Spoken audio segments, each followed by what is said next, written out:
Muy buenos días. Estamos ya en la séptima semana de nuestro programa semanal Armonía de la Fe y la Razón. Hoy nos concierne el título La definición de Dios, una tarea imposible. Y a la sazón voy a darle una cita de mi fraterno amigo Diomedes Pérez, cita que no he tomado textualmente, sino que la parafraseé para encajarla aquí en este programa. Dice: en el principio Dios creó al hombre a su imagen y semejanza. Luego los hombres crearon a Dios para sus beneficios y sus conveniencias. Definir a Dios, una tarea harto difícil, más imposible. Lo que sí podemos es analizar ciertos conceptos de Dios que nos llegan por las revelaciones bíblicas y otras fuentes. Hay muchísimos falsos conceptos de Dios. Conocemos el Dios iracundo, el que mandaba matar, el que exterminaba, aquel que mandó 2 osos y devoraron a 42 niños, aquel Dios que aceptó el sacrificio de 7 descendientes del rey Saúl ahorcado delante de él para que el hambre cesara, y cesó el hambre, cesó la sequía. Muy a menudo los conceptos que conocemos de Dios son más bien los conceptos que tienen los hombres de lo que Dios debe ser. Son lo que ellos esperan, son lo que ellos ven. Se retratan a sí mismos tratando de retratar a Dios. Dios es una palabra que viene del griego antiguo theos y que expresa un ser de superioridad absoluta con relación a los seres humanos. Sin embargo, esta palabra, que se usaba en otros idiomas como el antiguo hebreo, claro, no con la misma raíz, no la misma pronunciación, en lo que ahora nos concierne, de donde viene la palabra Dios en español, que es del griego, o más bien, excúsenme, viene del latín. El latín la toma del griego, en latín Deus, en griego Theos. Es una palabra totalmente pagana que se adjudicaba a seres mitológicos extraordinarios o a seres que alguna vez existieron, como fue el caso de los ángeles que descendieron e irrumpieron en la historia de la humanidad, causando caos y a la vez trasponiendo el mismo linaje de los hombres y de los animales, y que ya estudiamos en la tercera entrega, en Dioses Antiguos. Hay muchísimos nombres usados para describir a Dios. Los hebreos utilizaban algunas palabras como equivalentes, por ejemplo, Adonai o Baal. Estas 2 palabras, primero Adonai, se usó casi siempre para señalar al Dios de los hebreos, mientras que Baal para señalar a otros dioses. Sin embargo, la palabra Baal, aún en hebreo, viene de Señor. Baali, mi Señor, como se expresa en el libro de Oseas. Mientras que Adonai también quiere decir mi Señor o mi amo. A Dios mismo, a Yahvé o a Jehová se lo llamó muchas veces Adonai. En otra parte podemos encontrar nombres que se usaron como un prefijo, el caso de él, no el artículo español. Él, que se escribe y se pronuncia igual, viene del antiguo hebreo, significa poderoso o poder. Se usó muchas veces para formar nombres de Dios, como el Shaddai, el Cancana. También se usó para formar nombres de ángeles, como Gabriel, Uriel, o nombres de hombres, como Daniel, Ezequiel, etc. Entre lo más destacado, ya mencionamos la palabra El Shaddai o el Dios Todopoderoso, muy usado por Abraham. De todos los nombres en el antiguo hebreo, el más famoso es Elohim, que tiene o contiene en él la partícula ya hablada aquí, él, y que muchos consideran un atributo o un adjetivo o un nombre que abarca a más de tres, un plural especial. Elohim es la palabra que se usa para describir al Dios que empieza a crear todo. Algunos lo traducen como el espíritu creador, el Dios eterno. Este Elohim, sin embargo, se usó también como un superlativo dado a cualquier príncipe, juez o autoridad. Y también se usó en ocasiones para describir a ángeles. Es muy curioso cuando la pitonisa de Endor, en aquel caso en que Saúl le pidió que hiciera venir el espíritu de Samuel, que ya había muerto, al ver algunos espíritus, Saúl le preguntó: ¿qué ves? Y ella le dijo: veo Elohim. La Biblia traduce: veo espíritu, pero ella dijo: veo dioses, veo Elohim. Esto nos da la idea de que para los hebreos, cualquier cosa que fuera de poder espiritual o inclusive de poder terrenal, como el caso de los príncipes y los magistrados, era un Elohim. En el caso especial de Jacob, cuando se acercaba al encuentro con su hermano Esaú y de noche se encuentra con un varón que luchan, aquel varón poderoso le toca a su muslo y descoyuntó su muslo. Luego, rayando casi el alba, el varón le dice: suéltame, que tengo que irme. Y Jacob le dice: no te soltaré si no me bendice. Cuando el varón lo bendijo, él le preguntó el nombre. El varón no le dio el nombre, solo le dijo: ¿para qué pregunta mi nombre? Y en cambio cambió el nombre de Jacob a Israel.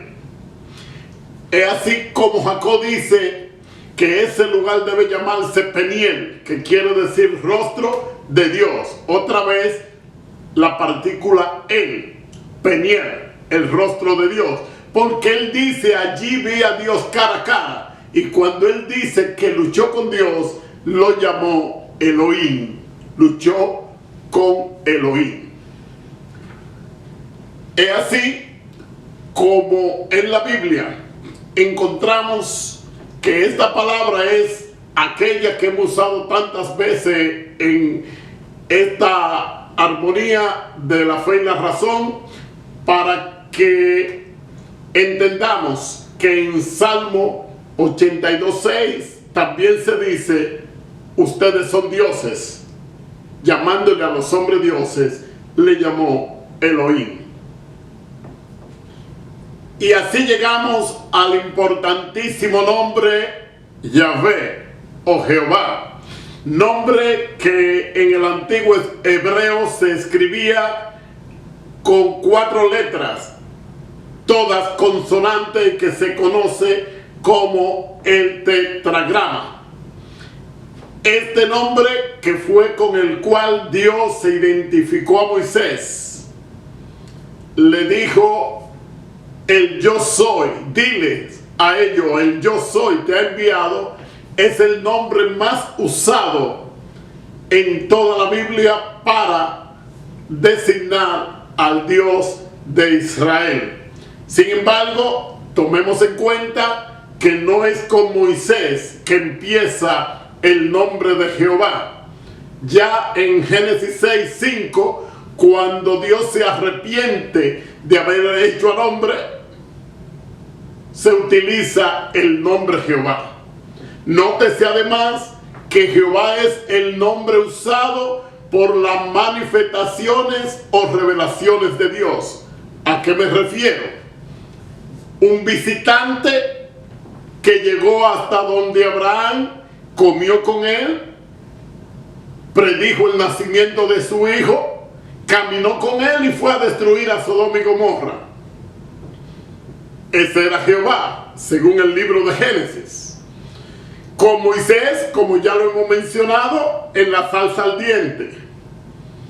En la visión de Isaías 6:5. Aún en la persona de Jesús, en Juan 8:58, el mismo Jesús clamaría: antes que Abraham fuese, yo soy.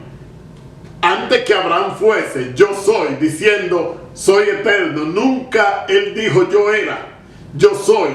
Significado: nunca paso.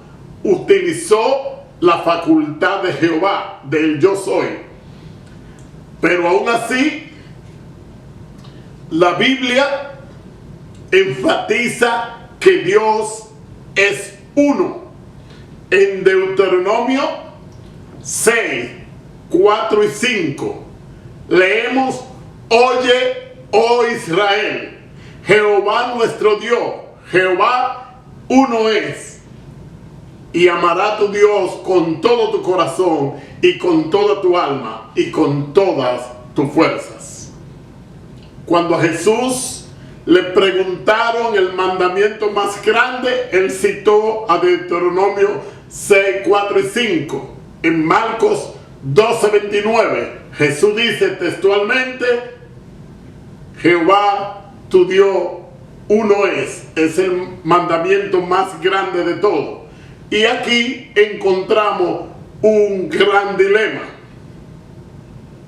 Pero antes de describir nuestro dilema, vamos a recordar que también Santiago utiliza la misma expresión en el libro de Santiago, capítulo 2, verso 19.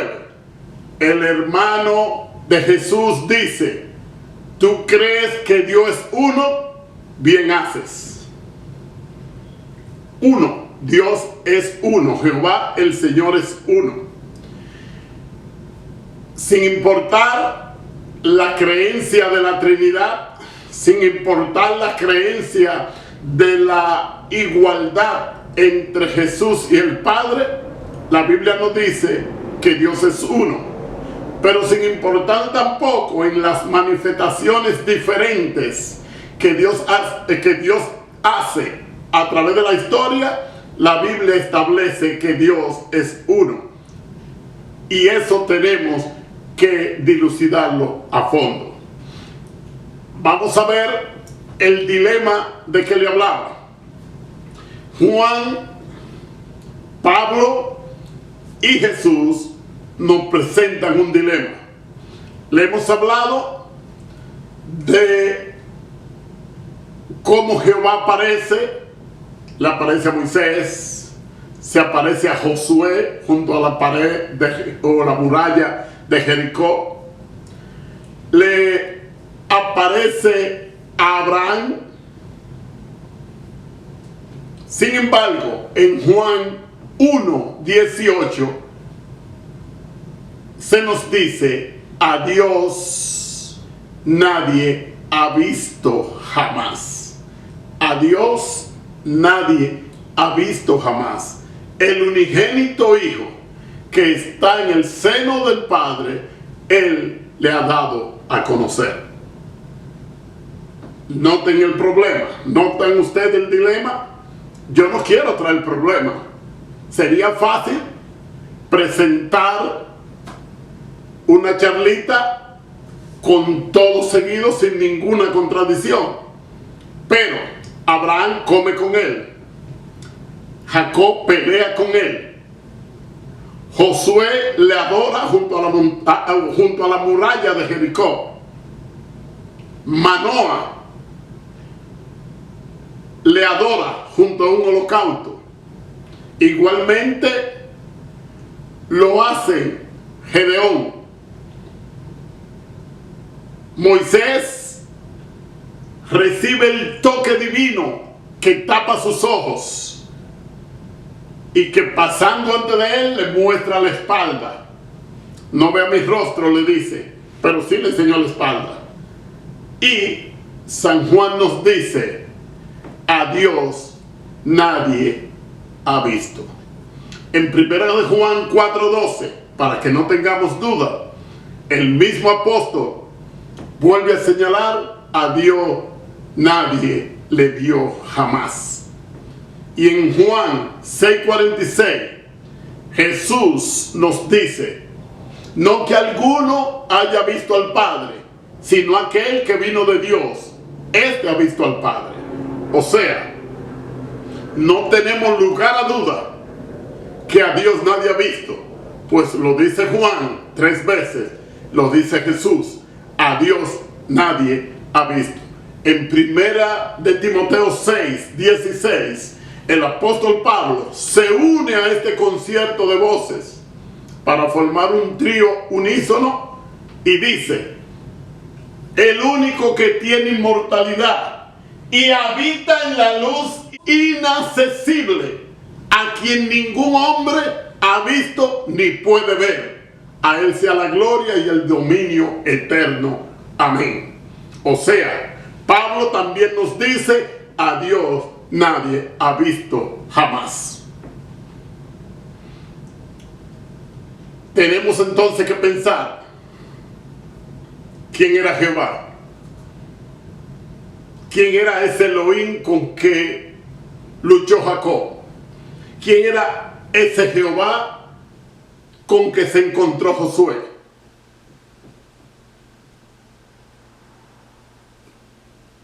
Era Dios, pero a Dios nadie ha visto jamás. Al principio le decía que la palabra Elohim, traducida como Dios, servía para designar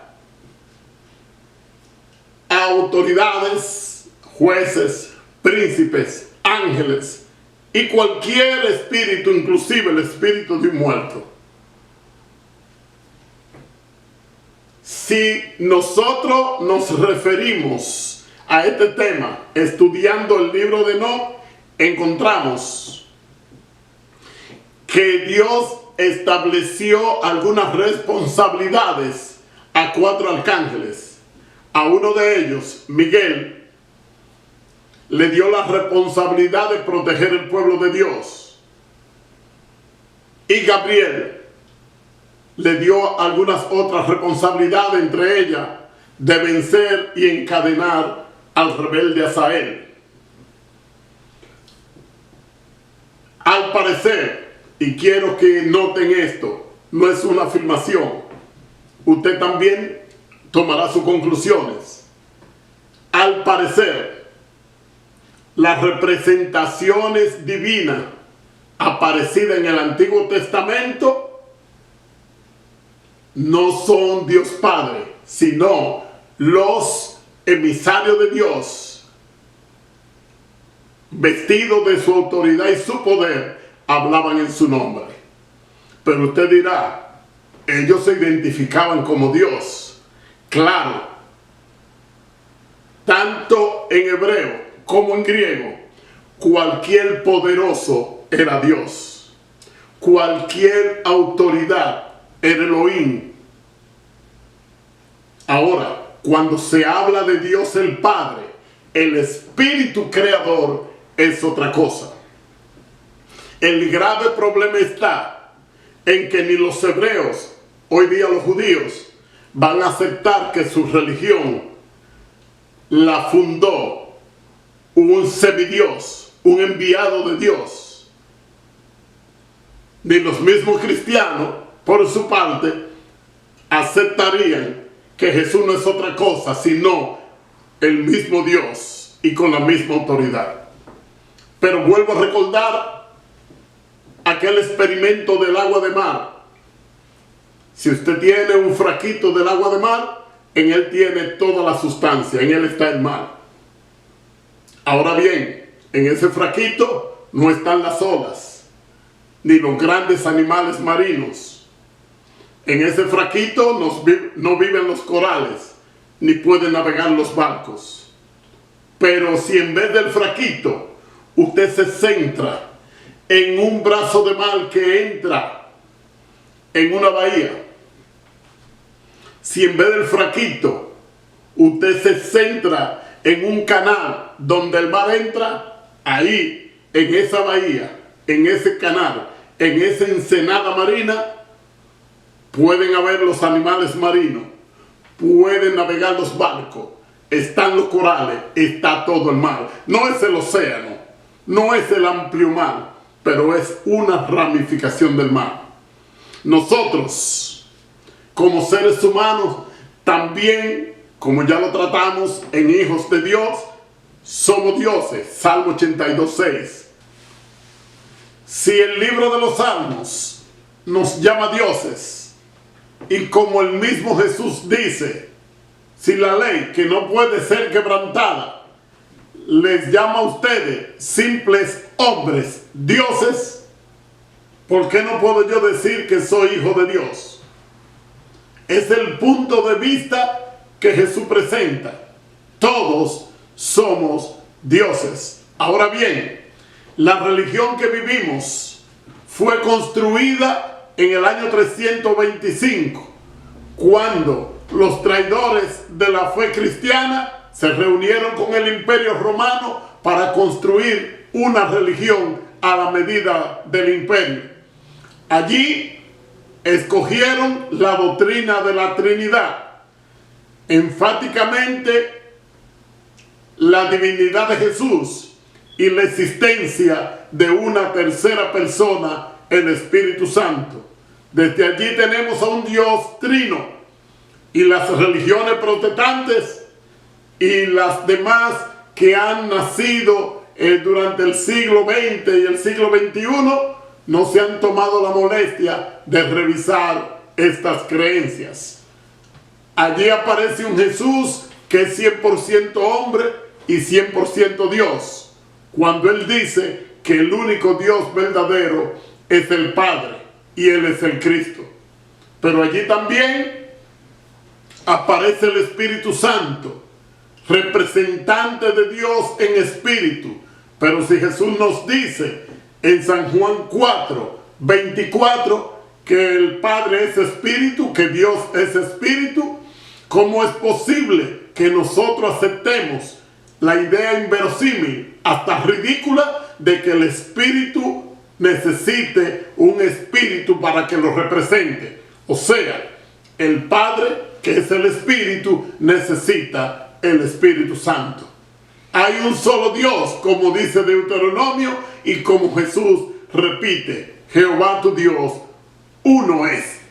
Ahora bien, todos nosotros debemos investigar, orar, meditar, para que, como dice Pablo, por la contemplación de lo creado, podamos llegar a la idea de lo que Dios nos revela acerca de su poder. No aspiro a que ustedes acepten todas estas sugerencias que yo le he dado en esta entrega. Esta es mi conclusión. Ustedes pueden diferir, difieran, estudien, respondan, critiquen, pero no dejen que nadie le invente otro Dios. Alto ya a la invención y a las creaciones de dioses para beneficios y el control de las masas. Dios es uno, Dios es amor, y todos nosotros somos uno en Cristo y creciendo a la estatura de Cristo, llegamos a la unidad del Espíritu y a vivir con Dios entre aquellos espíritus perfectos que están en la ciudad de Dios. Dios nos bendiga a todos y nos veremos en la próxima entrega.